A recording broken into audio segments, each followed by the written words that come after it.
Hi everyone, my name is Aurora and welcome to this video. Today we're talking about two different outfits that I wore to a feministic workshop this last weekend. One of the outfits is, let's say, a bit more feminine and the other one is a bit more masculine. One is in color, other is in black, one is flowy and flowery, the other is edgy and business looking and things like that. I usually like to play like that with my style, so one day I'll be wearing something preppy and the other day I would be wearing something casual and things like that. So that's why I wanted to show you these very contrasting outfits. Before we start with those outfits, I just want to quickly mention the outfit I'm wearing right now is this very flowy dress with little birds on it, as you can see. I've got this dress for at least 9 years now. I celebrated my sweet 16 in it. I went on a lot of Christmas parties wearing this dress and things like that. It has a lot of memories tied in with it, but it still looks like new, and the brand is Broadway, New York City, something like that. So maybe sometime it's great to actually invest in a piece that's a bit more pricey, but it will actually come back to you after many, many years of wearing because it still looks like new. Even though it's a white dress, even though I'm so clumsy. One time I literally spilled the pen insidings all over this dress and it just went out with the next wash, so that's actually amazing, and I would definitely encourage you to find those investment pieces that will last literally a decade. If you hear something buzzing in the background, that's my air conditioning because it's freaking hot here, so please don't mind the noise. I hope that it won't be too distracting for you. Let's start with the first outfit. In the focus of the first outfit was this beautiful flowy floral skirt. It is one of my staple pieces in the closet. I've got it for around 2.5 years now. I got it a few months before starting Retail Detox. It is a fast fashion piece, but the amount of wear that I actually got from this, I think that I paid my debt to sustainable fashion when it comes to this, because literally I wear it on a weekly basis because it's so comfortable and yet it looks amazing with whatever you pair it with. Then on the top we have this cute little body. I like this body. It's a fast fashion piece from 3 or 4 years ago now. The thing is, it has this opening and this is the front. I'm not someone who would be comfortable wearing something like this, so I actually always flip it to the back and wear it like this, and then the opening is actually on the back, which I think is a really subtle, sexy detail, if you will. The only problem that I have with wearing things backwards is when you can see the actual label where it's sewn onto. But I think that nobody comes that close to me and explores all the details so that they can notice it, so I don't actually care that much about it. The last element of this outfit when it comes to the clothing is this beautiful, beautiful vintage silk shirt that I got at an online vintage store 2.5 years ago from Serbia. It has this, as you can see, a lot of tiny little details that actually help me to not iron it as often because silk shirts can be a pain in the ass when it comes to ironing, but since this shirt has those rouge details, let's say, and some imprints on it and things like that, I can actually get away with not ironing it, which is something that I really, really love. I like the buttons on this shirt because they're so beautiful and unique, but I didn't want to wear it just as a shirt. I wanted to wear it a bit as a statement piece on the top of this outfit. So what I did is a very simple trick that anyone can really do with button downs that I own, and that is to flip the collar on the inside. So literally just take it like this and then just put it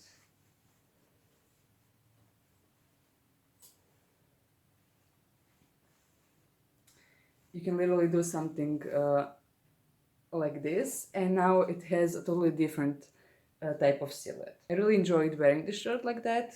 It gave it, I don't know, it gave an outfit another element of depth, something interesting, something unexpected when it comes to the shirt.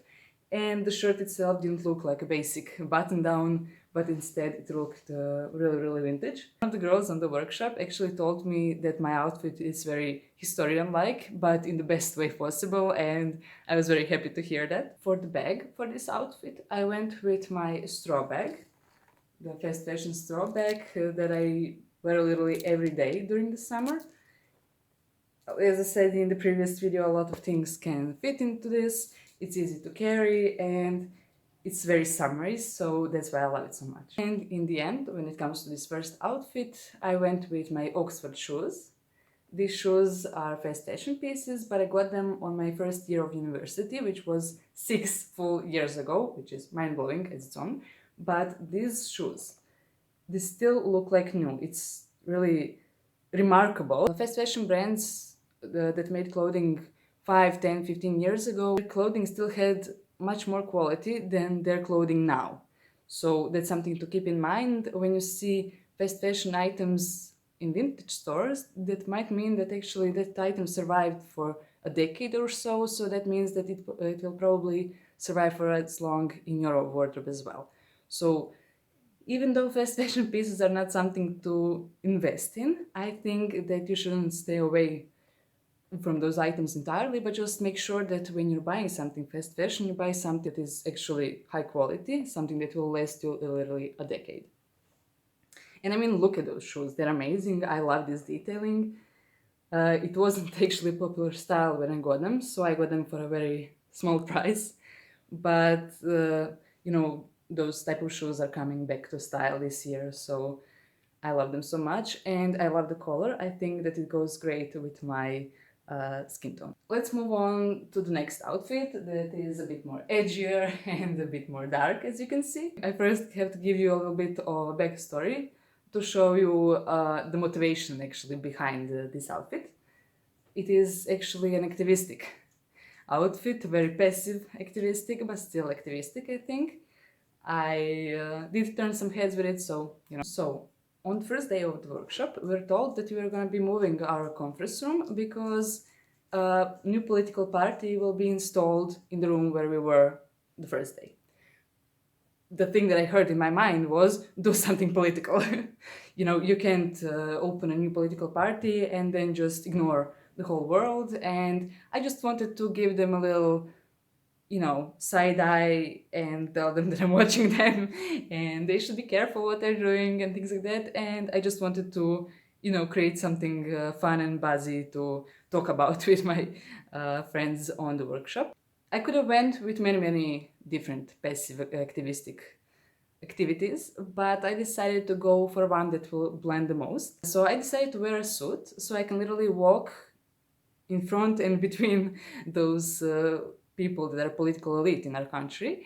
And then underneath it, I had a very political message for them to see, and many of them actually did. Many of them literally turned their heads around. Some of them were like, what the fuck is happening? Some of them were like, hi, I don't know who you are, maybe you're a part of our party, so we'll be just nice to you. One of the photographers actually photographed me, but I didn't see that picture anywhere on the internet when it comes to the news about that political party. So there is that. But overall, I think that with the amount of effort that I put into this activistic performance, I think that the outcome was very reasonable and I had a lot of fun that day. Even though, you know, you always risk with talking about some things, the backlash. I was a bit afraid in the public transit because of the message, but, you know, luckily nothing bad happened, and I just hope that means that we're becoming a more tolerant country. But yeah, I had a lot of fun, and now let's see what the outfit actually is now that I talked about it on and on and on. So the first item of the second outfit is this shirt that has a statement on it. The statement says, on the right side of history, not on right side as in conservative side, but right side as in a right thing to do side. The reason why I wanted to wear it is pretty self-explanatory, and that is to remind those members of the political elite that they should always try to be on the right side of history and not on the bad side, since our country has some, let's say, problems with neo-Nazism and nationalism and some very horrible and ugly stuff. So, because there opening a new political party, I wanted to do this. As it turns out, in the news afterwards, they probably aren't going to be on the right side of history. Even now, they're already starting to mingle into some things. So I just hope they won't do any permanent damage to our democratic system, but who knows? Anyway, this shirt I got at Zagreb Pride a few months ago when I was actually working there. I was selling merch for House of Flamingo, which is a drag scene here in Zagreb. But on literally a stand next to mine was Zagreb Pride merch, and I just wanted to show my support, both then on the Pride itself and afterwards by wearing this shirt. And I just hope that I made them proud by wearing this on such an event. Actually, the lecturer at the workshop noticed the shirt and she was like, "You see, Aurora is wearing the Pride shirt. Yeah, yeah, I see you." And that was such a cute moment. I'm not a member of LGBTIQ plus community, but I just want to consider myself an ally. I don't want to do damage for that community. I want to at least spread their message of love and tolerance and empathy, because I really think that when it comes to such things, nobody should have a right to say anything to anyone else, as long as everyone is consenting, as long as everyone is of legal age, as long as some legal matters and moral things are kept in check. But when it comes to with whom you have a relationship with, what kind of outfits you wear, do you put makeup on, or do you have long hair, short hair, what do you have between your legs, I don't think that it's anybody's business. So there's that. Just a sprinkle of empathy for the friends who are literally hurting right now, because in our country, people who are different in any way face discrimination, face abuse, face violence. They have to be protected by the police. So literally, the Pride had a lot of special police forces, which was not something that I was comfortable with. But as the host of the Pride said, they're not here because of us. They're here because of the other side that doesn't want to be as tolerant. So there is that part. Sorry about this discretion. I just wanted for you to understand why this shirt actually has such a big importance when it comes to our political situation in this country, and why I chose specifically this shirt to wear when it comes to that event of creating a new political party. As I said a bit before, the outfit is actually a suit, and the suit is fully vintage. It's something that I'm actually very proud of. The first item are these pressed pants. As you can see, they are like on the side because I don't want to iron the pressed parts, so that's the trick that I use to keep my suit pants, lean and clean. These pants are actually my grandmother's. She was wearing them for a few years and then she couldn't fit in them anymore, so they got passed down to me, and I've had them for the full 8 years now, which is remarkable. I think that they don't make stuff like this anymore. I have no idea what the brand is, they're totally unfamiliar to me, but the quality of these pants, the comfortability of them, the durability, 15 years easily, I think that it's quite amazing. And I really believe that I will be wearing these pants as long as I fit into them. And who knows, maybe they'll be still, intact enough so that I can pass them down to someone else. Because these pants are a bit big on me, I decided to use a belt, and I chose this one. It is fake leather, buckle belt, nothing extraordinary, nothing too simple really, but just to, give me a bit of shape. And I actually managed to pull, let's say, a fake hourglass figure because of that, since both the shirt and the pants are a bit big on me. The last item of clothing in the second outfit is this short sleeve blazer. This blazer is my mother's from the 90s. She literally wore this quite a lot, no matter was she going out with her friends or, to weddings and other special occasions. I love this short sleeve blazer because I don't often see items like this anymore, even in the vintage stores. And I've had it in my own wardrobe for around 9 to 10 years. and I've been wearing it ever since. It gives a bit of a casual vibe, but it's still quite preppy because after all it is a suit blazer. But as you've seen in my video about dressing like Ashley Brooke, it can give that edgy, laid-back vibe that I was all about when it comes to this. I could have wore a structured blazer and it could have looked very stiff and serious and all of that, but I just wanted to bring something more casual into this outfit since the shirt is not a button down but a t-shirt, so it just made a bit more sense to me. When it comes to the bag for the second outfit, I went with this small tote bag that I usually go for when it comes to office wear, business casual, business edgy and things like that, because it's simple, it's structured, it's elegant and functional, which is the most important part. And to finish off the second outfit, we have these beautiful vinyl shoes that I love so much. They are maybe not the best suited for summer. Since it was a bit chilly that day outside, I went for them instead of some uncomfortable heels. So there is that. They are super comfortable because of the heel. And even though the feministic workshop lasted for 9 hours that day, and I literally had to take the public transit for it, so it took me 3 hours to even get there and come back. So we're talking about 12 hours on feet.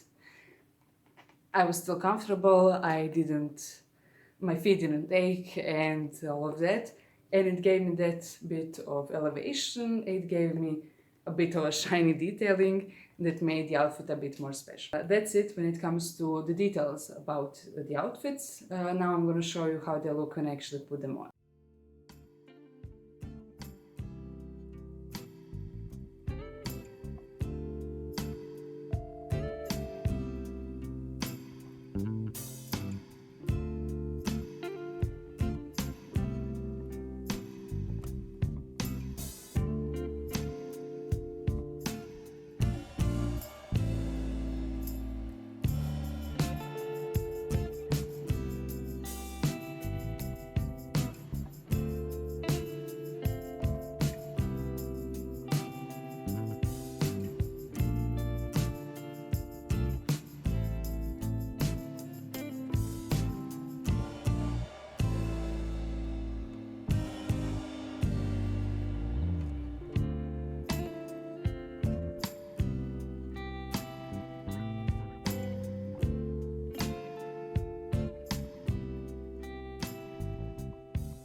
And that would be all for this video. Hope you enjoyed it. I hope you didn't mind my, rambling about activism, about rights of marginalized groups and things like that. It is just my professional deformation that I just have to talk about those things, that I have to do at least something symbolic to support the movements that I care about, to warn about things that are maybe moving in a wrong direction and things like that, because I don't know, I think that we would all be in a better society, in a better place now if everyone had the type of mindset. Yes, I know that it is subjective, what being on the right side means, what the true values mean and things like that.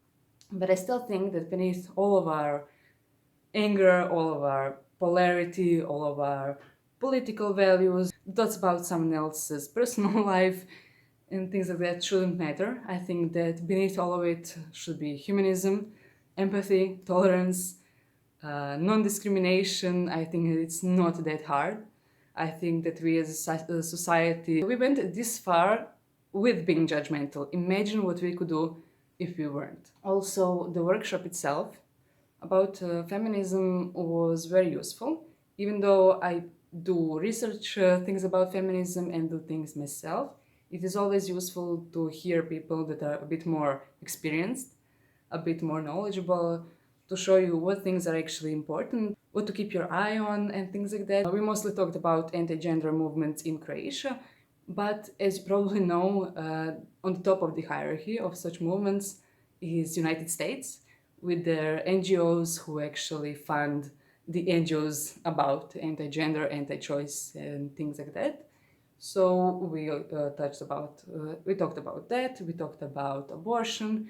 We talked with an actual gynecologist who does abortions. So we had an opportunity to ask about the procedure, about the medical explanations, about her own experience when it comes to caring for those women and things like that. So it was really a valuable experience. And it's always beautiful to meet like-minded people who are there for the same reason that you are, and that is to learn more on how to actually make the world a better place, on how to understand our own traumas, our own bad experiences from childhood, from early adulthood, and things like that that shouldn't exist, but that we had to endure because of gender roles, because of expectations, because of violence that some of us had to endure, and things like that.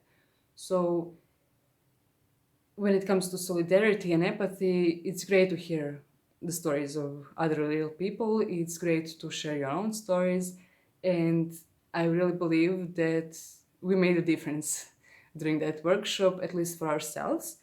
And the most important thing is that it won't stop there, because we are obliged to actually do something with the knowledge that we gather that we can. So me and few other amazing women got a task of creating let's say, textbook for similar workshops, but for children in school. Since in our educational system, we do have a subject of healthcare as something that should be taught about on other subjects, but none of the teachers actually know what to talk about and how to talk about it in an age appropriate way.